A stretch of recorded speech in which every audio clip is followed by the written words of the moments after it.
قدرمندو لیدونکو سلامونه او درنښت مو ومنئ. زموږ د څیرې د خپرونې پر دوام باندې ستاسو چوپړ ته حاضر شوي یو. د نن څیرې په خپرونه کې له موږ سره د افغانستان د کرکټ د 19 کلنې ملي لوبډلې تکړه او توپوهونکی لوبغاړی برکت الله ابراهیمزی صاحب دی چې دوی سره به د دوی د ژوند او د دوی د کرکټ د پرمختګونو په اړه باندې خبرې کوو. هیله ده چې تاسو هم را سره تر پایه پاتې شئ او زموږ دغه خپرونه تر پایه را سره وګورئ او ومو څارئ. په پیل کې تاسو ته ابراهیمزی صاحب ښه راغلاست او هرکلی وایو او ډېره مننه چې موږ ته مو وخت راکړ.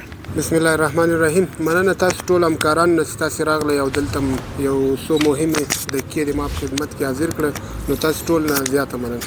ډېره مننه ابراهیمزی صاحب، بیا هم چې وخت مو راکړی دی او له موږ سره یاستئ. که پیل کې دا راته ووایاستئ چې برکت ابراهیمزي له کوم ځایه کرکټ را پیل کړ یا چیرته کرکټ را پیل کړ او په کوم ډول حالاتو کې د کرکټ را پیل کړ؟ مجموعه کې خو لکه موږ تاسې وګورو کرکټ دغه افغانستان داخل کې موږ را پیل کړی ده. که څه هم د غزني په شتون کې هغه د موږ په وخت کې د موږ په شتون کې غزني کې سهولتونه نه وو لکه اوس څومره سهولت ده، نو ډېر کرکټ چې ما کړی ده. اول ما ته داسې ښکارېږي لکه ما دوم کورس هغه خوست، ما ډېر تمرینات خوست کې کړي دي او د خوستوالو د کوچیز یا مربیان یا هغه د موږ مسیران چې د هغو همکاري وه چې زه تر دې چې راورسېدم. او بل نور د افغانستان ټول داخل کې م کرکټ کړی ده.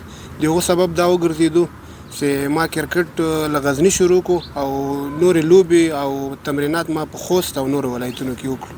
که دغه حالت لږ بیان کړئ، مثلا په څه ډول حالاتو کې تاسو دغه کرکټ را پیل کړ؟ هغه عمده ستونزې څه وې په هغه وخت کې؟ مثلا یو چاته د کورنۍ لخوا اجازه نه ورکول کېږي یا ځینې نورې ستونزې وي. څومره دغه ستونزې تاسو شاته پرېښي دي او تر دغه ځایه را رسېدلي یاستئ؟ بالکل دا خبره ده، په افغانستان کې بیا د کور له طرفه سپورټ نه وي نو کرکټ ټوله دنیا کې سخته ده. او د ما الحمدلله شروع نه د کور دیواله ما باندې باور و او د کور له طرفه سپورټ و. پاک که موږ راواخلو د دواړو د والدین او د والد صاحب له طرفه مجموع کې والدین او د فامیل له طرفه د خپلوانو او د غزني د مجموعه د سپانسرانو د کوچیز او دغسې نمایندګانو سپورټ او د موږ د همکارانو سپورټ چې تر دې چې پورې زه راورسېدلم. او مجموعاً کې دا خو ظاهره خبر ده چې کرکټ کې ستونزې او مشکلاتونه شته. بیا په غزني کې ډېر مشکلاتونه او ډېرې ستونزې وې. د هغه سره په کتلو سره او د هغه په کرکټ باندې چې موږ څومره دلته وکتل هماسې کوم ګول و یا کوم هدف و هغه دلته نه ترلاسه کېدو. نو د هغو په هکله باندې زه خوست ته ولاړم او نورو ولایتو ته ولاړم چې هلته ما تمرینونه وکړو او نتیجه اخر دا شوه چې زه یو جي ته مې ځان ورسول. ولې مو کرکټ پیل کړ؟ نور برخې مې په سپورټ کې که وګورو مثلا فوټبال ده، نورې برخې دي یا ځینې کسان دي اوس مهال زده کړې کوي، طبي برخه کې نورو برخو کې زده کړې کوي. تاسو ولې کرکټ پیل کړ؟ بالکل دا خبره ده، نور سپورټ هم دی او نورې برخې هم شته.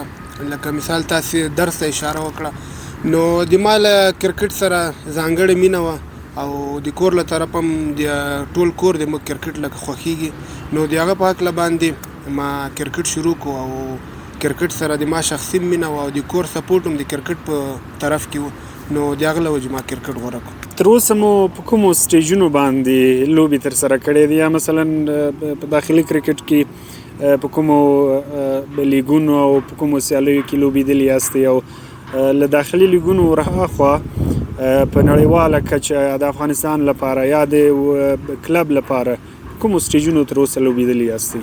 په داخلي کرکټ کې تقریبا د یو ټورنمنټ هم تقریبا ما نه ده پاتې شوی. که هغه انټر کلب نه ونیسي، هغه شروع سټیج شروع د انټر کلب د هغه نه ونیسه نه فرست کلاس، لیسټې، شپږیزه، کوشتپه، 3D د ګریډ 2 د ګریډ 1 دغه ټولې لوبې ما ترسره کړې دي. او د افغانستان لپاره واحد دغه اول وار ما ته چانس یا امکان برابر شوی چې هغه 19 کلن و. 19 کلنو کې پاکستان سره سیریز و، درې اړخیزه سیریز و، دوبۍ او پاکستان، او بل ایشیا کپ و چې د افغانستان لپاره موږ وکړو او بل د کوالیفای لوبې وې. نو دې نه وروسته مو امید لرو چې د افغانستان لپاره لوبې وکړو. د یو نړیوال لوبغاړي یا نړیوال کرکټر د جوړېدو لپاره کورنۍ سیالۍ څومره مهمې دي؟ مثلا پیل یې له انټر کلب څخه دی، له هغه وروسته لیسټ ای او فرست کلاس دي، لکه تاسو چې یادونه وکړه ځینې نور ټورنمنټونه هم په افغانستان کې شته. دغه سیالۍ د پرمختګ په یو لوبغاړي د پرمختګ رول لري او څومره مهمې دي دا چې یو لوبغاړی په دې وکولی شي تر څو د دغو سیالیو له کبله نړیوالو سټیجونو ته لاره پیدا کړي. بالکل ظاهره خبره ده چې زموږ د کورني کرکټ هغه کوم پریشر او یا کوم د موږ سینیر او نېشنل ټیم لوبغاړي چې موږ هغه سره هغه وخت تېرو، د هغه تجربې او هغه اکسپیرینس له موږ سره شیر کېږي، نو د هغه سبب ګرځي چې موږ بیا په نړیوال میدانو کې هغه پریشر او هغه سچویشن ټول راته هغو ویلی او هغو سره کېنستې پورته شوي، هغه پریشر او هغه ټول سیسټم موږ ته معلوم شوی او د ډومیسټیک دا برکت ده چې یو انسان یا یو کرکټر هغه میچور کېږي. نو چې کوم پلیر کې میچورټي پلیران په دنیا کې ټول دي، خو څوک چې میچور وي هغه ته اولیت هم ورکوي او هغه دنیا کې ښه پرفارمنس هم کوي. د افغانستان د 19 کلنې ملي لوبډلې سیالیو ته په کتو او ستاسو دغه وروستیو سیالیو ته په کتو سره چې تاسو د افغانستان په 19 کلنه ملي لوبډله کې د افغانستان استازیتوب وکړو، څومره هیلهمن یاستئ چې تاسو به په راتلونکي وختونو کې د افغانستان د ملي لوبډلې لپاره لوبیږئ او په ملي لوبډله کې به د افغانستان استازیتوب کوئ؟ بالکل د موږ چې دا تېرو لوبو ته وګورئ او د موږ لوبغاړو ته وګورئ، د موږ کیمپونه او هغه مصارف او هغه د کرکټ بورډ خواري ته وګورئ، نو دا یوه ډېره ښه خبره ده چې موږ یو ډېر سخت پړاو کې وو چې کوالیفای راوند ورته وایي، نو هغه د موږ هغه ټول زحمتونه او هغه سبب یې دا و چې موږ کوالیفای وکړه. او بل دې خبر ته تاسو خبر ته راګرځم چې انشاءالله موږ 19 کې چې څومره وخت یو یا 19 کلونو کې څومره وخت پاتې سو، څومره چې ښه پرفارم کوو د هغه سبب به دا چې بیا به موږ ملي ټیم ته راځو او ای ټیم ته به راځو، بیا به د وطن لپاره هلته هم خدمت کوو. د افغان 19 کلنه ملي لوبډله نړیوال جام په مخ کې لري، تاسو دغه نړیوال جام ته څومره چمتو یاست؟ طبعا کرکټ بورډ به هم په لوبغاړو لپاره کیمپونه جوړوي او هڅه به کوي چې 19 کلنه ملي لوبډله د نړیوال جام لپاره چمتو کړي. نو ستاسو خپل چمتووالی څنګه روان دی؟ تاسو تمرینات څه ډول دي او څومره هڅه کوئ تر څو په دغه نړیوال جام کې د افغانستان لپاره ښې سیالۍ ترسره کړئ؟ بالکل د موږ شروع نه هدف دا و چې نړیوال جام لپاره ښه ټیم جوړ شي او د افغانستان په سطحه باندې ټیم جوړ شي. ټول هغه د ډومیسټیک لوبغاړي را خیستي چې هغه انشاءالله ټول میچور لوبغاړي دي، او بل موږ ته د ډاکټر صاحب یا د کرکټ بورډ په هدایت باندې موږ ته یو میاشت یا یو نیم میاشت ریسټ راکړ سو چې دا لوبغاړي استراحت وکړي، ځکه موږ شپږ 7 میاشتو نه مصروف وو. نو هر هلک ته او هر لوبغاړي ته فیډبیک ورکړی ده چې هغه باندې د بالران هغو ته د موږ د بالینګ کوچ هغو ته هغه خپل شیان ښوولي دي، فیډبیک یې ورکړی چې دې باندې به کار کوي. او موږ چې مثال بیټسمینان موږ ته نورعلي حاجي هغه خپل مشکلات او کوم ستونزې چې د موږ دي په هغو باندې راته وایي چې کار وکړه. نو تر څو چې کیمپ شروع کېږي موږ فعلا اول زه او بیا دا ټول لوبغاړي مصروفه یو، هغه خپلو خامیانو او خپل مشکل باندې کار کوو.